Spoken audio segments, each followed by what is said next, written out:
encanto. Canal Abre Alas FC, falando de história. Galera, aqui é o professor Dácio falando um pouco da história do nosso queridão. Nosso personagem de hoje é Carlinhos, jogador e técnico marcante na história rubro-negra. Carlinhos começa a jogar no Flamengo em 1958 e permanece até 1969. O Flamengo foi o único clube que ele defendeu em toda a sua carreira. Por seu estilo clássico e seu toque refinado, recebeu o apelido de Violino. Foi o 8º jogador que mais vestiu o manto sagrado, 514 jogos. Um dos poucos a ganhar o prêmio Belfort Duarte, que era concedido a quem nunca havia sido expulso de campo. No Campeonato Carioca de 1963, Carlinhos Violino liderou o nosso time no empate de 0-0, que deu o título ao Flamengo contra o Fluminense e foi o clássico que registrou o maior público entre os dois times. 177.020 torcedores. Por conta de uma tradição, vamos dizer assim, na qual um jogador em fim de carreira entregava seu par de chuteiras a um jovem promissor das categorias de base, Carlinhos recebeu as chuteiras de Biguá, um dos maiores laterais direitos do Flamengo, tricampeão carioca de 53, 54 e 55. E, em 1970, o nosso Violino escolhe apadrinhar um garoto extremamente promissor, Arthur Antunes Coimbra, o nosso rei Zico, o maior ídolo de nossa história. O mesmo Zico que, ao encerrar sua carreira no Japão, no Kashima, entregou sua última camisa ao querido amigo Carlinhos Violino. Mesmo depois de pendurar as chuteiras, ele nunca perdeu o vínculo com o Flamengo, sendo que em 2011 Carlinhos teve a oportunidade de estar presente quando foi inaugurado um busto de bronze em sua homenagem, ao lado do local onde se reunia frequentemente com amigos para jogar carteado.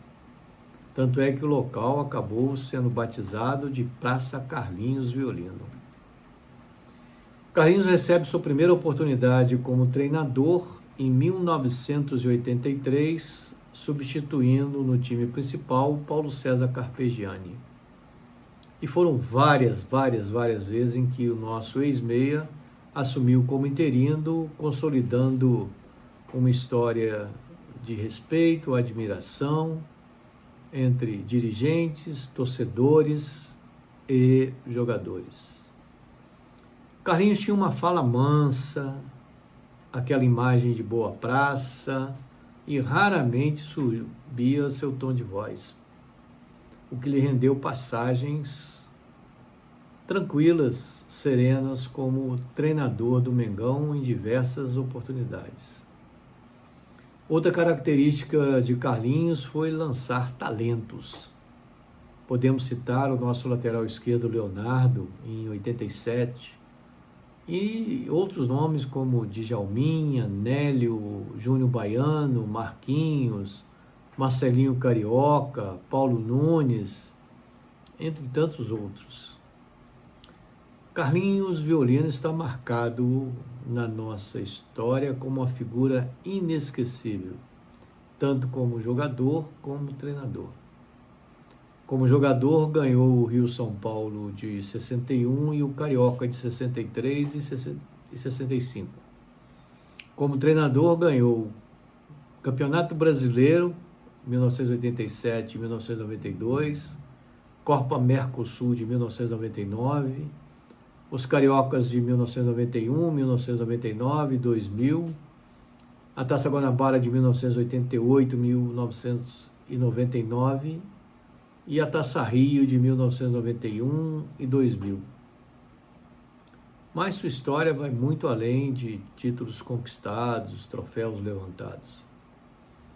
Como jogador, Carlinhos é um símbolo da verdadeira elegância, da técnica refinada, do comportamento exemplar e da precisão com a qual distribuía passes milimétricos. Como treinador, podemos dizer que a contribuição é bastante, ou talvez até mais significativa, porque ele sempre foi aquele homem de confiança, chamado nos momentos mais difíceis para guiar o nosso time em campo. Mais do que um craque, mais do que um grande treinador, Carlinhos sempre colocou o nosso Mengão acima de tudo. Por isso é um ídolo inesquecível. Galera, por favor, não esqueçam de deixar o like e de compartilhar esse vídeo. E fica o convite para estarmos juntos toda terça-feira no Arena, o programa onde o chat define o tema. Canal Abre Alas FC, o esporte é nosso manto, o chat a nossa nação. Flaudações. Abre alas com história e coração, abre alas com humor e emoção, abre alas saudando nosso manto, abre alas com raça, amor, paixão, encanto.